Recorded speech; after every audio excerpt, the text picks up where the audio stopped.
I have a good friend who is getting remarried. Her first husband died tragically a number of years ago, and now she's met someone to start this next chapter of her life with. As it happens, he also lost his spouse tragically, and finding one another at this stage in their lives has brought a joy they didn't know they would ever have again. But even in the midst of all the exciting things in their relationship, there was something I noticed that she was processing as they got more serious. Taking two households and merging them into one is not easy. If she moved into his home, into the space and the rhythms he had known for so many years, how would she ever overcome the feeling that she was an outsider inside what was supposed to be her own home, too?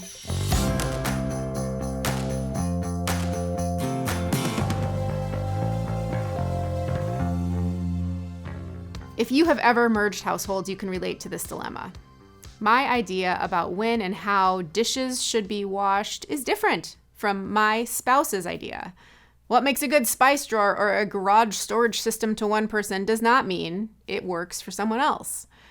Or maybe think about students heading to college who had their own room for 18 years of their lives and suddenly find themselves needing to share a very small dorm room with a person from a different state who has unique habits and tastes, who has specific beliefs and worldviews. Even if you are the most open-minded and adaptable person on the planet, when it comes down to it, changing the ways you've always known, even for the sake of a relationship, can be really difficult. The book of Acts, in some ways, walks us through various stories of the early followers of Jesus, figuring out how, on the one hand, to preach and proclaim what they passionately believed about the teachings of Jesus, and on the other hand, figuring out what should be a give or take when it comes to the religious traditions that they had practiced and always known as Jewish people. Acts 10 gives us one glimpse into this. We read about a man named Cornelius, who was a centurion. He was a Roman military officer. And we know that Cornelius is identified as a devout man who feared God. Cornelius wasn't a Jew, like Jesus' disciples. He was a Gentile who, from what we can gather, respected some of the Jewish teachings, but not all of their customs or practices. And in Acts 10, we hear that Cornelius has a vision where an angel of God instructs him to send some of his men to the home of a man named Simon, where Peter, the disciple, was staying. Then the scene, it jumps to Peter, who is heading up to this roof to pray. Now, many houses that day had flat roofs with stairs that led up the side of the house onto the rooftop. So it was common that these would be places of relaxation or prayer. But on this particular day, we read that Peter falls into a strange trance. The Bible says he saw heaven opened and something like a large sheet being let down to earth by its four corners. It contained all kinds of four-footed animals, as well as reptiles and birds. Then a voice told him, "Get up, Peter, kill and eat." "Surely not, Lord," Peter replied. "I have never eaten anything impure or unclean." The voice spoke to him a second time, "Do not call anything impure that God has made clean." Again, we have to remember Peter was a Jew, and he was still culturally connected to the belief that some animals were clean and others were not. And this bizarre vision that he has seems to suggest that God was wrestling with Peter a bit, helping him to wonder about those divisions everyone, himself included, had set between Jews and Gentiles, between the insiders and the outsiders. The Bible says Peter was greatly puzzled by all this, by this vision, when all of a sudden these men of Cornelius's, they appear at Peter's door. So Peter says to them, "It's me, I'm the one you're looking for. Now, can you tell me why you're here?"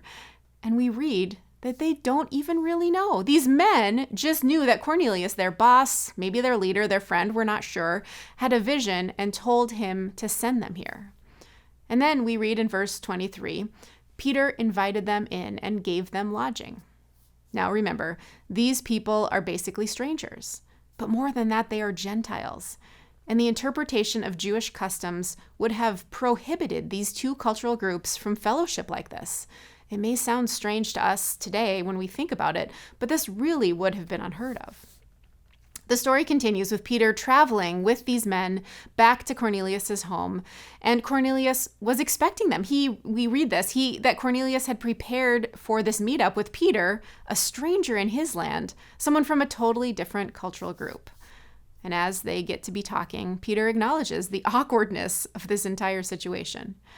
You yourselves know that it is unlawful for a Jew to associate with or to visit a Gentile, but God has shown me that I should not call anyone profane or unclean. Notice the second part of that verse.